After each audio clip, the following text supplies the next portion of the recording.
By the third night, I found out the motel I'd been sleeping in hadn't taken a guest in almost 2 years.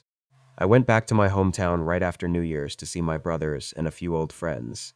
I never liked that town. I left the second I could and never once regretted it.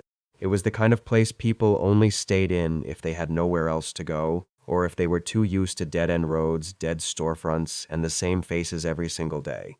There wasn't much around it either. No city nearby, no real neighboring town. Just long stretches of road, winter fields, and old buildings that looked like they'd been giving up for decades. The only reason I ever came back was family. Normally I stayed with one of my brothers, but this time both of them had their girlfriends living with them, and both houses were already cramped enough. I didn't want to sleep on a couch and spend 4 nights feeling like I was in the way, so I figured I'd get a room. There was only one place left in town for that, an old roadside motel just off the county highway. I'm pretty sure the sign used to say Cedar Grove Lodge, but half the letters were burned out, so from the road it just looked like it said CDRGE. I got there a little before midnight. The parking lot was almost completely empty except for one faded green pickup parked near the side of the building. No other cars, no office lights except for one weak yellow lamp behind the front desk. When I stepped inside, the lobby smelled like cold dust and damp carpet. There was a man sitting behind the counter in an old brown work jacket. He looked like he was somewhere in his 60s, maybe older. His beard was patchy, his hair was overgrown, and he stood up so suddenly that for a second I honestly thought I'd caught him doing something he wasn't supposed to be doing. He didn't smile, didn't ask for ID, didn't ask me to sign anything. He just stared at me for a moment and said in this dry, scratchy voice, "Need a room?" I said yeah. He took a brass key off a board behind him and slid it across the counter. The tag on it said 11. Then he walked me down the hallway himself. The place felt older on the inside than it did outside. The wallpaper was peeling at the corners. The air had that stale, closed-up smell like a house no one really lived in. My room was at the far end of the hall. Inside, there was a bed, a dresser, an old tube TV, and a bathroom with a flickering light over the sink. It wasn't filthy, exactly, but it didn't feel clean either. I told myself it didn't matter. I was only there to sleep. I took a shower, left most of my stuff in the suitcase, and passed out almost immediately. I woke up sometime around 2:40 in the morning. At first, I didn't know why. Then I heard it. A slow, hollow sound from somewhere down the hallway. Thunk, then silence, then another thunk. Not fast, not frantic. Just slow, uneven impacts, like a heavy door being pushed open and swinging back against the frame. I lay there staring at the ceiling, listening through the thin walls, trying to decide if it was plumbing, wind, or another guest. Eventually it stopped. I fell asleep again. The next morning, I went to the lobby hoping to grab coffee before heading out. There was no coffee, no clerk, no music, no TV, no sound at all. The lamp behind the desk was still on, but the chair was empty. I waited maybe a minute, said hello once, got no answer, and finally just left. I spent the day with my brothers and some friends, and by the time I got back that night, it was after 9. Same green pickup, same weak lobby light, same silence, no man at the desk. I went to my room, changed, sat on the bed for a while scrolling on my phone, and sometime close to midnight, I heard that sound again. Except this time, it was closer. Thunk. A pause. Then a soft dragging noise. Then another thunk, right outside my door. I froze. After a few seconds, I got up and opened the door just enough to look out. The hallway was dark except for one buzzing light halfway down.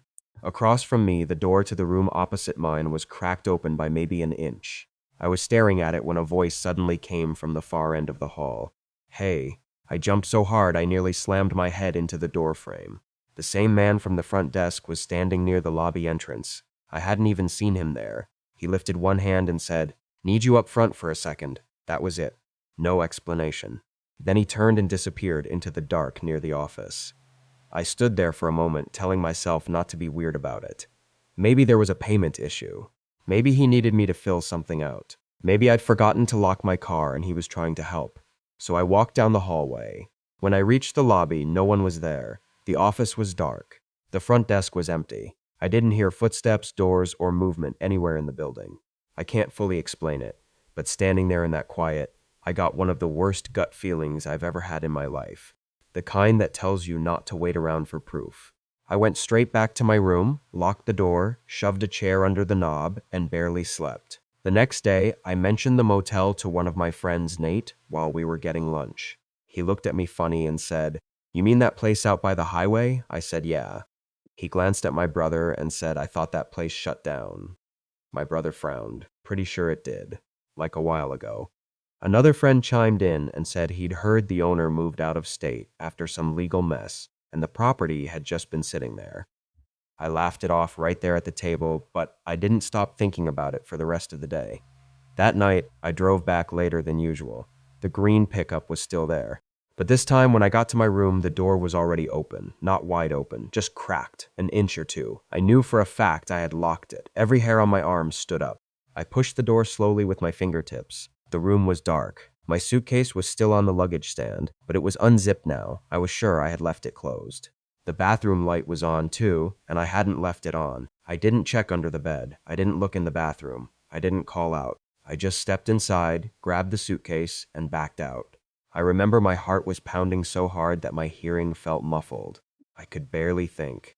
I only knew one thing for certain. I needed to get out of that building immediately. I was halfway through the lobby when something made me look back. Maybe I heard breathing.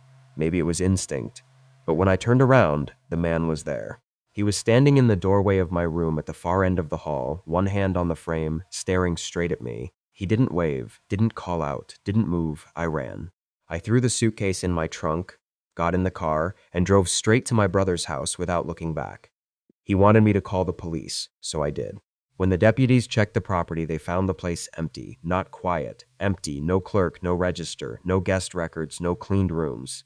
No sign that anyone had been running that motel at all. And the green pickup? Gone. That's when they told us Cedar Grove Lodge had been closed for almost 2 years. Still had power because of some property dispute, but no one was supposed to be staying there. No one was supposed to be working there either. I showed them the brass room key. One of the deputies shrugged and said it could have been lying around anywhere. They didn't say I was lying, but I could tell they didn't really believe my version of it. I think they assumed I'd scared myself in an old building and filled in the blanks after the fact. I stayed with my brother the rest of the trip, then left town the first chance I got. I wanted to put the whole thing behind me, and for a few days I almost did, until I got home and unpacked my suitcase. Tucked inside the side pocket underneath a sweater was a folded motel receipt. I had never been given a receipt. On the front was the room number, 11. On the back, in rough block handwriting, was my full home address. I never gave that man my address. I never filled out any paperwork. I threw the receipt away that same night. 3 days later, just after midnight, I looked out the window of my apartment for no reason I can explain. Parked across the street, with the lights off and the engine running, was a faded green pickup. And when I looked closer, I realized there was someone already sitting behind the wheel, watching my building. Last Christmas, I drove out to my family's cabin alone for a few days before the holidays. The plan was simple. Get there early, spend one quiet day by myself, then wait for my parents and my sister to arrive the following afternoon. 4 days together as a family, then back home. Nothing complicated, nothing unusual. We'd had that cabin for as long as I could remember. A small wooden place tucked into the mountains a few hours south of the city, right between where I lived and where the rest of my family was. Steep pitched roof, wide front porch, a stone fireplace inside. The woods behind it went on for miles without another structure in sight. I always loved it there, quiet in a way that cities never are. I pulled in late the first afternoon, just as the light was draining out of the sky. The trees behind the cabin had already gone dark by the time I parked. I grabbed my bags, walked through the rooms quickly to check everything was in order, and called it an early night. A long shower, a glass of water, and I was out. The next morning was my one full day alone there, and I wanted to make the most of it. I got up before sunrise, brewed a strong cup of coffee, and decided to take a walk through the woods before the cold set in too hard. There was a footpath we'd worn into the trees over years of family trips, a 2-mile loop that wound through the pines and curved back to the cabin. I'd walked it dozens of times. I knew every bend. The woods that morning were still and completely quiet. A thin layer of snow had fallen overnight, covering the path in a clean, unbroken white. The only sound was the crunch of my boots and the occasional sigh of wind moving high through the branches. I made it maybe half a mile in before I stopped. There were marks in the snow ahead of me. Not animal tracks, not scattered or erratic. These were long, deliberate strides pressed deep into the fresh snow. Boot prints, heavy ones, made by someone considerably bigger than me. I stood there for a moment just looking at them. Nobody should have been out here. This trail was on our property. The nearest road was nearly a mile in the opposite direction. I looked ahead down the path and then behind me and saw nothing but trees in every direction. I told myself it was a hunter, someone from a neighboring property who didn't know where the boundary lines were. Completely reasonable explanation. I turned around and walked back to the cabin at a pace faster than I'd left at. I was so focused on the prints behind me that I almost missed the ones in front of me. Right at the cabin's front steps, pressed cleanly into the snow, were the same heavy boot prints. They came from the far end of the trail, not the way I had come from, meaning whoever made them had completed the full loop and ended up right at my door. And they were fresh. Not iced over, not blown into by wind. Fresh. I stood on the porch steps and scanned the tree line in every direction. Nothing moved. The woods were completely silent. I got inside, locked the door behind me, and stood with my back against it for a long moment. My parents told me to leave when I called them. My mom said it more than once. Drive into town, stay at a motel, and wait for us to get there tomorrow. She didn't like the idea of me being out there alone with this hanging over it. I told them I'd be fine. I'd stay inside, keep the doors locked, and call if anything changed. I should have listened to her. The rest of the day it was supposed to be peaceful. That's what I'd driven out here for.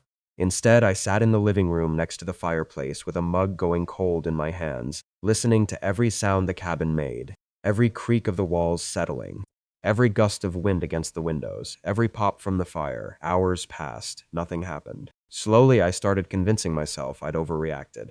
The prints were from someone who'd been out on an early morning walk, that's all. They'd come up to the cabin, seen it was occupied, and left. End of story. Nothing sinister about it. By the time the sun went down and the woods outside turned black, I was mostly calm again, but I still couldn't bring myself to sleep. I stayed up by the fire well into the night, watching the flames drop lower, telling myself I'd go to bed in just a few more minutes. At some point, the thought came to me almost as an afterthought. I'd never checked where the footprints went after reaching the door. I didn't know why it took me so long to think of it. If the prints led away from the cabin, back into the woods or down toward the road, then whoever it was had come and gone and I had nothing to worry about. That was all I needed to see. One small confirmation and I could finally sleep. I got up and unlocked the front door. The cold hit me immediately. The porch light barely reached the bottom step. I pulled the door behind me, crouched down, and found the boot prints easily, still preserved in the frozen snow. I followed them with my eyes up to the doormat. Then I looked for where they picked up again on the other side. I looked left, I looked right. I walked to the edge of the porch and looked down both sides of the cabin. Nothing. No prints leading away. No trail back into the woods. No path toward the road. They walked straight up to the front door and simply stopped. I stood there in the cold with that fact arranging itself slowly in my head. The door had been unlocked all morning while I was on my walk, and there were no prints leaving. I turned around and looked back through the open front door into the dim orange flicker of the dying fireplace. The hallway beyond the living room was dark, and then from somewhere deep inside that darkness I heard the floor creak. Not the walls settling, not the wind. A single deliberate creak, like the slow shift of weight from one foot to another. I didn't call out, I didn't wait. I grabbed my keys from the hook beside the door and ran. My car was in the driveway, and I was in it and moving before I'd even pulled the door shut. I didn't look back at the cabin until I was already at the end of the long gravel drive, and when I did, all I saw was the faint orange glow of the fireplace in the front window getting smaller and smaller until the trees swallowed it completely. I made it to the nearest town and filed a report that same night. Officers went out to check the cabin a few hours later. No sign of anyone inside. No sign of forced entry. But they did find something. Inside the small closet in the back bedroom, there were scuff marks on the wooden floor. Deep ones, like someone had been standing in the same spot for a very long time. The theory was that he'd been hiding in there all day, waiting for me to go to sleep. No one ever figured out who he was. What I keep coming back to, though, is something the officers couldn't answer either. How did he know I'd be there alone that day? That cabin had been empty for over a year. My family hadn't posted anything about the trip. I hadn't told anyone outside of my immediate family where I was going, but someone knew. Someone was already waiting when I arrived. And sometimes, late at night, when a sound wakes me up, and I lie there in the dark trying to figure out what it was, I still think about that closet. And I wonder if he ever actually left. somewhere in northern Oregon, when it all fell apart. I couldn't tell you the highway number because I honestly don't remember it, and I'm not sure I'd want to go back and find it. It was one of those back roads you only end up on when you've been driving long enough that the main routes start blurring together. Dense forest on both sides, no lights anywhere, no towns, no signs pointing toward anything that felt real. I'd been on the road for hours. Music low, windows cracked just enough to keep the cold air moving across my face. I was trying to clear my head. One of those solo road trips where the point isn't the destination, just the driving itself. I'd been keeping an eye on my gas gauge all day. Good habit, or so I thought. My rule was to fill up around a quarter tank, never let it drop below that. But somewhere along that stretch of Oregon back road, I broke my own rule. I kept telling myself the next station couldn't be far. I checked my phone. 45 minutes to the nearest one. Not great, but manageable. I kept driving. A while later, I glanced down and checked again. 35 minutes. Then a few minutes after that. Still 35. I stared at the number for a long moment. The little car icon on the map wasn't moving. The screen had completely frozen. I started tapping the phone, trying to reset the app, switching it off and back on, doing everything I could think of while still watching the road. That's when the car shuddered beneath me. One hard sputter, like the engine had swallowed something wrong. My stomach dropped. I gripped the wheel and told myself it was nothing, just the fuel line pulling air, still some left in the tank. I kept going. 30 seconds later it happened again, then a third time, then silence, total silence. The engine cut out mid-road and the car just rolled, slower and slower, until I guided it onto the gravel shoulder and it stopped completely. I sat there for a moment without moving. Outside, the forest pressed in on both sides of the road. It was fully dark now, the kind of dark that doesn't exist near cities thick and heavy and absolute. A low fog had settled over the tree line, blurring the tops of the pines into gray shapes. There were no other headlights in either direction as far as I could see. I picked up my phone to call for help. 0 bars, not 1, 0. My GPS hadn't frozen because of a glitch. It had frozen because I'd already lost signal miles back and hadn't noticed. I put the phone down and thought through my options. I didn't have many. If the GPS had been stuck at 35 minutes for even 10 or 15 minutes before I noticed, I could already be close to that station. Maybe 20 minutes on foot, maybe a little more. I had a small flashlight in the glove box. I had my keys. The road went one direction. I got out, locked the car manually, clicked up the flashlight, and started walking. The beam barely cut through the fog, maybe 10 feet ahead of me at most. Beyond that, just gray nothing and the vague shapes of trees on either side. The road surface disappeared into it maybe 30 feet out. I tried not to look into the forest, I really did. But after a few minutes, I heard something. Branch snaps. Not one, not the random creak of wind in a tree. 2 distinct, heavy snaps in quick succession, like something stepping through undergrowth. I stopped immediately. Clicked off my flashlight without thinking about why. Dead silence. I stood there in the pitch dark on an empty road in the middle of nowhere, listening. Nothing. I clicked the flashlight back on and kept walking. Faster now. About 4 or 5 minutes later, something large appeared on the right side of the road just ahead of me, half visible through the fog. My first thought was a fallen tree, some big thing lying at the edge of the shoulder. Then the flashlight beam found it properly. It was a car. An older model sedan, dark-colored, pushed well past the shoulder and into the first few feet of the forest. Not crashed. That was the thing that stuck with me immediately. The front end wasn't crumpled, no skid marks leading to it, no broken glass on the road. It had been driven or rolled slowly off the pavement and left there deliberately, angled into the trees like someone wanted it hidden from passing cars. The driver's door was hanging open about 6 inches. I stood on the road and looked at it for a long moment. The car had been there a while. Leaves and pine needles across the hood, one tire visibly low. Weeks at minimum, maybe longer. I didn't call out. I don't know exactly why, but something told me very clearly not to make any noise. Not to shine the flashlight into the trees behind it. Just keep moving. I looked away and started walking again.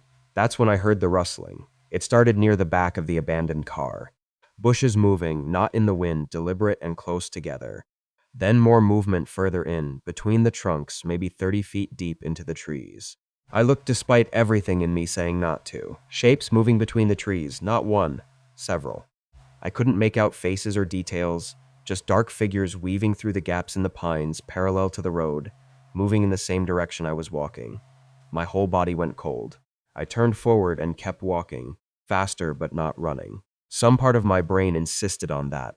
Don't run. Don't show them you're scared. Don't look like you're running from something. The footsteps in the forest matched my pace, multiple sets. I could hear them clearly now, crunching through the undergrowth, keeping even with me just inside the tree line. I stared straight ahead at the gray wall of fog and kept moving and tried to control my breathing and failed completely. Then headlights appeared behind me. I heard the engine a second later, low and unhurried, and then a dusty pickup truck rolled up slowly beside me and stopped. The window came down. A man leaned across the passenger seat, somewhere around 50, gray threading through his beard, wearing a flannel jacket. He looked tired and a little puzzled. "You stranded?" he said. "What are you doing walking out here?" "You're a long way from anything," I told him. Car ran out of gas, trying to walk to the nearest station. He made a short sound that wasn't quite a laugh. "Hop in. You're a lot further than you think." I looked back at the tree line. The sounds had stopped completely. The forest was absolutely silent, like a switch had been thrown the moment the truck appeared. I got in. His name was Dale, and he farmed land about an hour north. He said he took this road regularly and had never once seen a person walking it at night. Said something felt wrong about it, and he couldn't drive past. I didn't mention the figures. I didn't trust myself to explain it without sounding completely unhinged. The gas station was 23 minutes away. I would not have made it on foot. Not through whatever that was. Dale dropped me off with a handshake and drove back into the dark. I bought a spare fuel can and took the gas station clerk's advice to call the county sheriff rather than walk back alone. The deputy who responded was calm and professional and didn't make me feel stupid. But when we got back to my car, he stopped the cruiser and left the headlights on. My car was gone from the shoulder. We found it about 40 feet into the tree line, pushed through the brush and left in the shadow of the pines. Same angle as the abandoned sedan. Same deliberate positioning, hidden from the road. I told the officer everything then. The figures, the footsteps, the way the sounds stopped the moment Dale's truck appeared. He listened, he wrote it all down. They searched the area, found nothing. The abandoned car had no plates, no registration, no personal items inside, no record of it being reported abandoned anywhere in the county, no suspects, no explanation, no follow-up that led anywhere. The officer told me I was lucky to be standing there talking to him. I've thought about that a lot since. I've also thought about something I noticed when the deputy's headlights swept across the tree line near my car. At the base of one of the pines, barely visible in the light before it passed over, there was a shoe, just one. Half buried in pine needles, like it had been there a long time. And I haven't stopped wondering who it belonged to, or whether they ever made it out of those woods.